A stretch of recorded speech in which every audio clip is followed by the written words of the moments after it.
Hello friends, કેમ છો? જય શ્રી કૃષ્ણ. તો કેનેડામાં અત્યારે બપોરના 3 વાગ્યા છે અને વેધર ચેન્જ થઈ ગયું છે. કાલે 17 હતી ડિગ્રી અને આજે ડાયરેક્ટ 7 થઈ ગઈ છે. તમે જોઈ શકો છો કે મોટા મોટા કાળા કાળા વાદળા થઈ ગયા છે.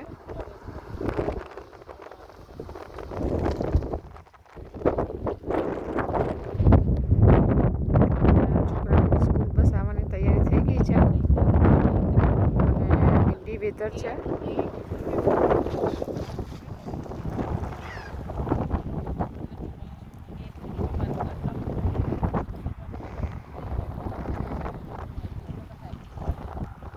કાલે પણ આવું જ વેધર છે. હવે આગામી 3-4 દિવસ વેધર આવું રહેશે અને પછી પાછું નોર્મલ જે હતું એને થઈ જશે. એટલે કેનેડામાં વેધરનું કંઈ નક્કી નહીં, ગમે ત્યારે ચેન્જ થઈ જાય.